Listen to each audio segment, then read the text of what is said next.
Assalamualaikum warahmatullahi wabarakatuh. Jumpa lagi bersama aku Azka Al-Maulidi. Apa kabar kalian semua? Semoga kalian tetap dalam keadaan sehat walafiat ya. Di kesempatan kali ini aku akan membawakan kisah nyata tragedi 7 pendaki UGM di Gunung Slamet. Namun sebelum itu, buat teman-teman yang belum subscribe channel ini, silahkan subscribe terlebih dahulu ya. Tanpa berlama-lama lagi, seperti apa dan bagaimana kisahnya, langsung saja kita ke videonya. Sebelum tengah malam, jangan tonton sendirian. Gunung selalu menjadi spot terbaik untuk banyak orang. Walaupun kondisi yang terjal, cuaca yang tak menentu, dan medan yang terjal, nyatanya suatu pendakian tetap menjadi hobi yang diminati. Hal ini pula yang dilakukan oleh 7 mahasiswa Universitas Gadjah Mada atas nama Turniadi, Mas Ruhi, Dewi Priamsari, Bagus Gentur Sukanegara, Isma Rilianti, Regas Agung, dan Ahmad Fauzan.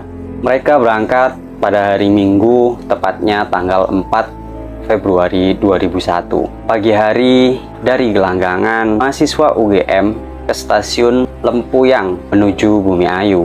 Diselingi makan siang, mereka lanjutkan perjalanan dari Pengasinan. Mereka menuju desa awal pendakian, yakni Desa Kaliwadas yang berjarak 7 km, ditempuh dengan jalan kaki dan bermalam di Desa Kaliwadas tersebut. Pada hari Senin, 5 Februari, sekitar pukul 9.30, kelompok ini memulai melakukan pendakian menuju puncak Gunung Slamet. Kurang lebih pukul 15.30, mereka sampai di pertemuan jalur Kaliwadas, Batu Raden, dan meneruskan perjalanan sampai pukul 17.00. Kemudian membangun camp dan istirahat semalaman. Pada hari Selasa 6 Februari, tepatnya di siang hari, sekitar pukul 13.00, mereka pun sudah berada di garis vegetasi puncak gunung tersebut. Para pendaki yang mengenal puncak Slamet pasti tahu, garis vegetasi itu tidak hanya merupakan batas untuk bisa tumbuhnya tanaman, tapi juga sering menjadi semacam point of no return.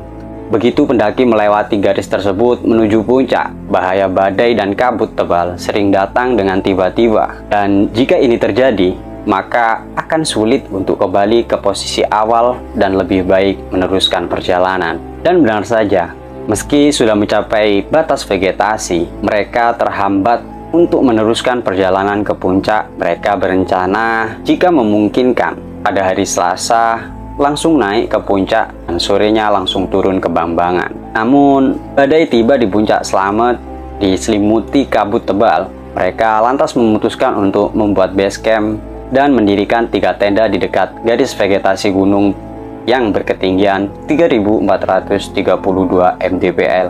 Mereka beristirahat untuk menunggu esok hari. Sebenarnya pada hari Rabu, tepatnya pukul 5.00 WIB, cuaca di sekitar puncak Gunung Slamet cukup cerah. Namun mereka tidak bisa mendaki dikarenakan belum mempersiapkan perlengkapan yang akan dibawa untuk ke puncak.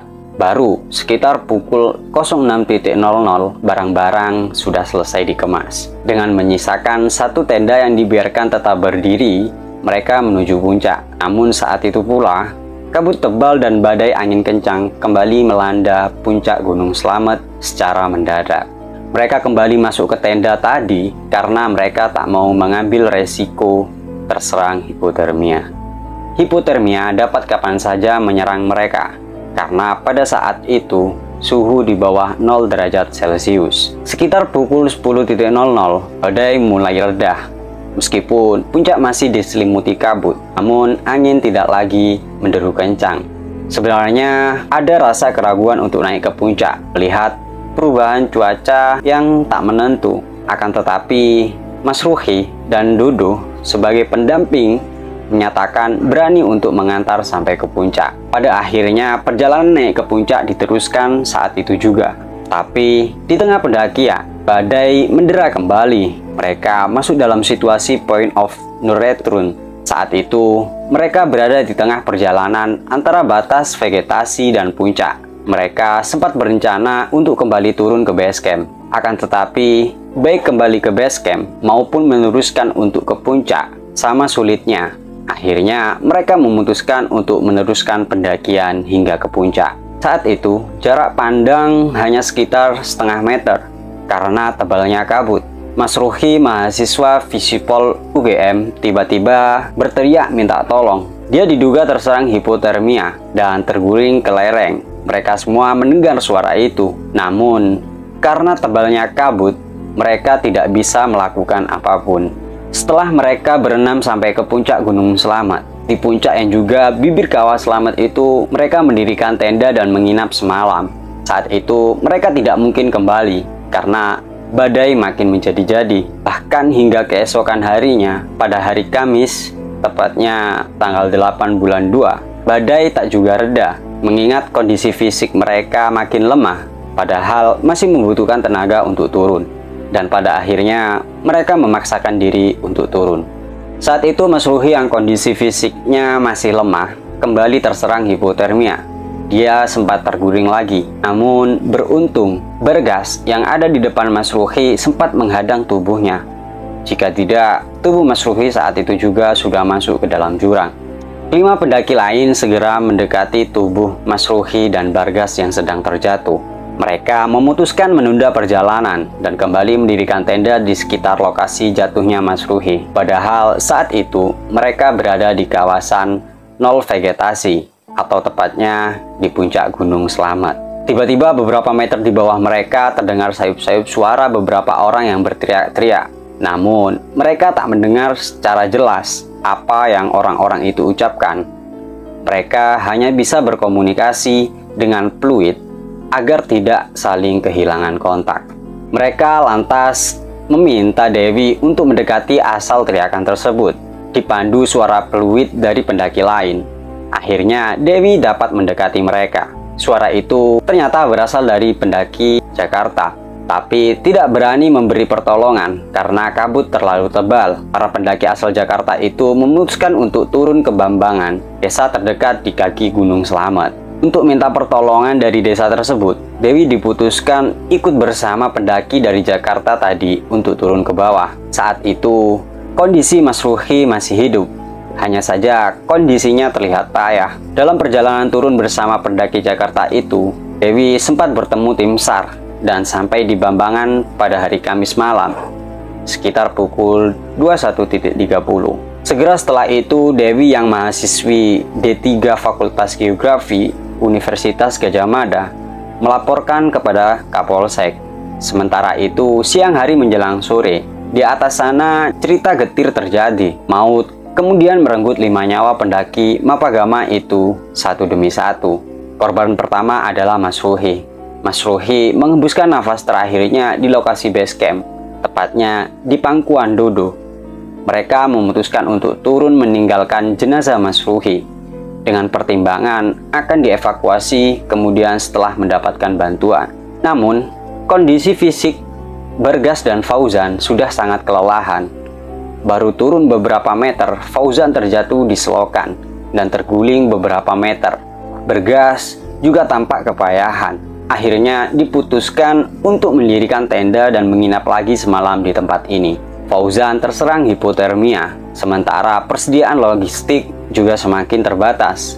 Mereka juga tak bisa memasak karena kompor gas lipat mereka terbawa oleh Dewi. Mereka hanya makan seadanya, mie instan kering, permen, dan sambal pecel. Keesokan harinya, tepatnya pada hari Jumat tanggal 9 bulan 2, diputuskan hanya Dodo yang turun ke bawah untuk minta pertolongan, sementara yang lain bertahan di atas. Namun hingga Sabtu tanggal 10, pertolongan yang dinanti tidak kunjung datang. Akhirnya diputuskan Gentur untuk turun, sedangkan Lis tetap menunggu Fauzan dan Bargas. Dalam perjalanan turun, Gentur yang hanya berbekal 8 permen mengalami kesulitan yang luar biasa. Posisi mereka turun sejak dari puncak memang sudah bergeser, tidak lagi di jalur pendakian. Untungnya ia menemukan alur sungai. Dengan mengikuti alur sungai ini, Gentur akhirnya sampai pada jalan aspal di Desa Serang, di antara Baturaden Banyumas dan Desa Bambangan Kabupaten Purbalingga.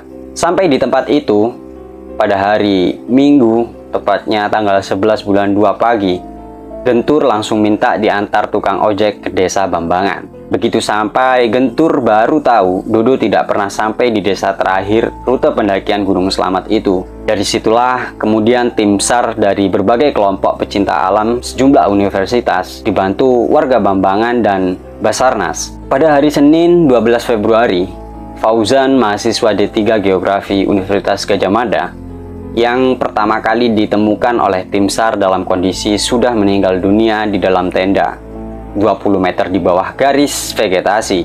Sementara Iis dan Bergas sudah tidak lagi berada di tenda itu. Iis, mahasiswi Fakultas Kehutanan Universitas Gadjah Mada, baru ditemukan pada hari Rabu 14 bulan 2. Waktu ditemukan, Iis berlindung di bawah cerukan air terjun di ketinggian 2750 meter.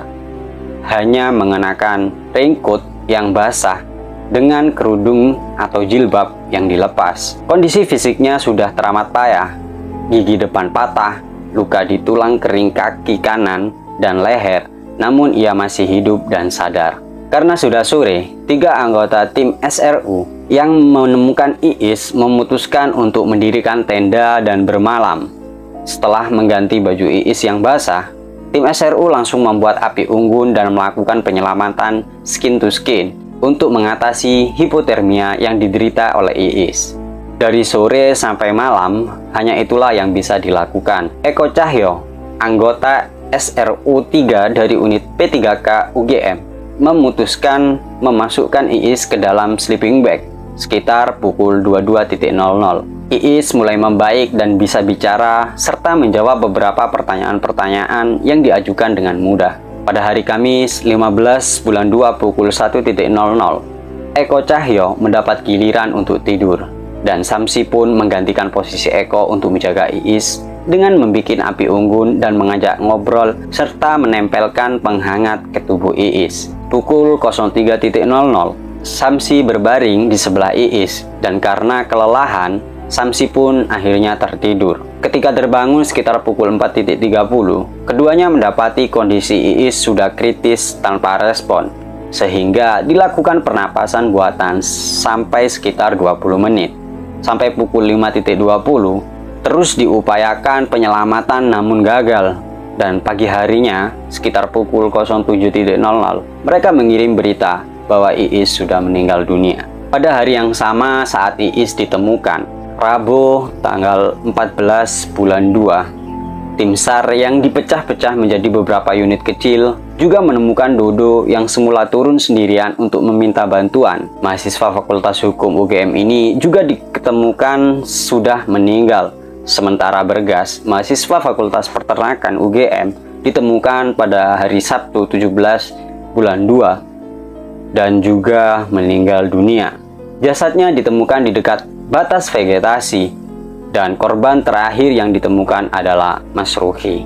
Jenazah baru ditemukan pada hari Senin tanggal 19 bulan 2 pada lokasi jauh dari tempat semula ditinggalkan teman-temannya, sekitar 200 meter di atas garis vegetasi.